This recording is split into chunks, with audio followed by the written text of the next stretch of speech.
अरे भाई तूने न्यूज़ सुना क्या? कौन सी न्यूज़ यार? भाई टिकटॉक बैन हो गया। अभी मजा आएगा ना भिड़ो। पहली सी नागिन निकाली, मुन्ना बटोला लगला। चलो यार, फाइनली काफ़ी दिनों बाद एक ऐसा न्यूज़ सुनने मिला जिसे सुनकर अच्छा लगा हूँ। और न्यूज़ भी कौन सी, 59 चाइनीज़ ऐप बैन होने की। वाह, मज़ा ही आ गया।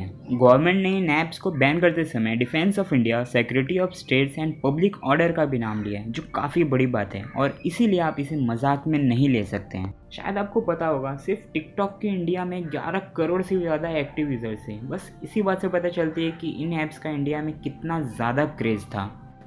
अभी कुछ दिनों पहले 15 जून को इंडियन आर्मी और चाइनीज़ आर्मी के बीच में क्लैश हुआ था गलवान घाटी में, जिसमें हमारे 20 जवान शहीद हो गए थे और ये सच में काफ़ी ज़्यादा दुखी कर देने वाली खबर थी। और उस दिन के बाद से ही इंडिया के ऊपर काफ़ी सारे साइबर अटैक्स होना शुरू हो गए थे। इंडिया के साइबर विंग के एक्सपर्ट्स ने खुद ये बात सेंट्रल गवर्नमेंट को बता के उन्हें अलर्ट किया, क्योंकि ये सारे साइबर अटैक्स चाइना की तरफ से आ रहे थे। और ये काफ़ी हाल फिलहाल की खबर है कि एप्पल के सिक्योरिटी सिस्टम ने भी ये बात डिटेक्ट की कि कुछ चाइनीज़ ऐप से डेटा लीक हो रहा है। जब एप्पल की इतनी स्ट्रॉन्ग सिक्योरिटी सिस्टम होने के बावजूद भी कुछ एप्पल यूज़र्स का डेटा लीक हो गया, तो इंडिया में तो मोस्टली एंड्रॉयड यूज़र्स हैं, हम क्या ही अपने डेटा को बचा पाएंगे। और चाइनीज़ गवर्नमेंट के रूल्स एंड रेगुलेशंस के बारे में तो आपको पता ही है। उनकी पॉलिसी ये बात कहती है कि वो अपनी चाइनीज़ ऐप यूज़र्स का डेटा चेक कर सकती है, एनालाइज कर सकती है, मैनिपुलेट कर सकती है और जैसे चाहे वैसे यूज़ कर सकती है। और चाइना से ओरिजिनेटेड हर एक कंपनी को या ऑर्गेनाइजेशन को इस पॉलिसी को एक्सेप्ट करना ही पड़ता है। जब उन लोगों ने अपने ही लोगों को नहीं छोड़ा, तो हम तो बाहर की कंट्री के हैं, हमें वो क्या बख्शेंगे। जस्ट एक एग्जाम्पल शेयरिट, ये एक चाइनीज़ एप्लीकेशन है और हम सब ने ये एप्लीकेशन काफ़ी बार यूज़ कर चुके हैं। लेकिन अगर आप इसके परमिशंस में जाके चेक करोगे तो आपको पता चलेगा कि आपको कॉन्टैक्ट्स की भी परमिशंस मांग रहा है। ऐसा क्यों? जिसको टेक्नोलॉजी के बारे में अच्छी खासी नॉलेज है या थोड़ी बहुत भी नॉलेज है तो वो ये गलती नहीं करेगा। लेकिन हमारे मम्मी पापा का क्या, वो तो ये गलती कर देंगे ना। उन्हें नहीं पता होता यार इन सब चीज़ों के बारे में। मैंने अपनी पहले की भी एक वीडियो में बता चुका हूँ कि कैसे यूसी ब्राउज़र को प्ले स्टोर से रिमूव कर दिया गया था, क्योंकि वो अपनी ऐप यूज़र्स का डाटा लीक करके चाइना भेज रहा था। और यही हाल टिकटॉक का, तो इसे भी काफ़ी कंट्रीज़ ने बैन करके रखा है। और अमेरिकन आर्मी ने भी अपने सोल्जर्स के लिए स्ट्रिक्ट ऑर्डर्स किए हैं कि कोई भी टिकटॉक ऐप यूज़ नहीं करेगा।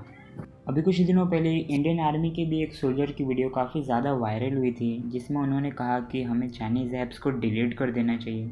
सच में ये वीडियो देख के काफ़ी ज़्यादा अच्छा लगा और शायद यही सारे वो रीज़न्स है जिसकी वजह से इन ऐप्स को बैन कर दिया गया है। लेकिन फिर भी काफ़ी सारे लोगों को PUBG, free fire, call of duty ये तीनों चाइनीज़ ऐप्स लगते हैं। तो चलो मैं आपका डाउट क्लियर कर देता हूँ।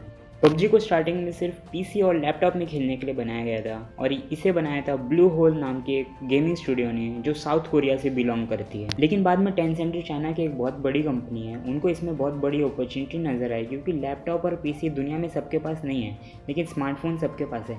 तो इसलिए इन लोगों ने लाइट स्पीड क्वांटम स्टूडियोज़ के साथ मिलके इस गेम को स्मार्टफोन के लिए डेवलप किया। ऐसी same story call of duty इस गेम की भी है। इस गेम को एक्टिविजन नाम के एक अमेरिकन गेमिंग स्टूडियो ने बनाया था सिर्फ पीसी और लैपटॉप में खेलने के लिए। लेकिन बाद में टीमी, जो एक चाइनीज़ कंपनी है, इसको स्मार्टफोन के लिए डेवलप किया और अब इसे काफ़ी सारे लोग स्मार्टफोन में भी खेल रहे हैं। और फ्री फायर ये भी एक बहुत फेमस गेम है जो गरेना ने बनाया है और ये 111 डॉट स्टूडियोज़ की है और ये पूरी कंपनी सिंगापुर में ओरिजिनेटेड है। ये तो रही सिर्फ गेम्स की बात, लेकिन कुछ और एप्लीकेशंस भी है जिसे बहुत सारे लोग चाइनीज़ समझते हैं, जैसे पेटीएम। ये एक इंडियन कंपनी है, इसका हेडक्वार्टर भी इंडिया में है, इसका ओनर भी इंडियन है, लेकिन इसका 40% शेयर्स चाइना ने खरीदा है। तो सिर्फ इस रीज़न की वजह से ये चाइनीज़ एप्लीकेशन नहीं हो जाती। जूम एप्लीकेशन के साथ भी कुछ ऐसा ही फंडा था। ये एक अमेरिकन एप्लीकेशन है लेकिन इसका सर्वर चाइना में था, तो इसीलिए काफ़ी सारे लोगों का डेटा लीक होने की न्यूज़ आने लगी और गवर्नमेंट ने इसके ऊपर पहले ही रेस्ट्रिक्शंस लगा दिए। और फ्रेंड्स, मुझे तो आज सुबह से काफ़ी सारे लोगों की बातें हजम ही नहीं हो रही है। अगर आप ट्विटर यूज़ करते हैं तो आपको पता होगा कि आज सुबह ट्विटर पे 30 करोड़ ट्रेंड हो रहा था। गवर्नमेंट के रॉन्ग डिसीजंस को आप अगर क्रिटिसाइज़ करेंगे तो ठीक है, लॉजिक समझ में आता है कि लोग अच्छा काम कर रहे हैं। लेकिन गवर्नमेंट के करेक्ट स्टेप्स को भी आप अगर क्रिटिसाइज़ करेंगे और ऐसा दिखाएंगे कि नहीं ये रॉन्ग स्टेप है, तो सच में ये काफ़ी गलत बात है। जैसा कि इस इंसान ने ट्वीट करके कहा है कि इंडिया को जो 30 करोड़ टिकटॉक की तरफ से मिले थे पीएम केयर्स फंड में, उसे इंडिया को वापस कर देना चाहिए। और ऐसे और बहुत सारे ट्वीट्स अवेलेबल है ट्विटर पे।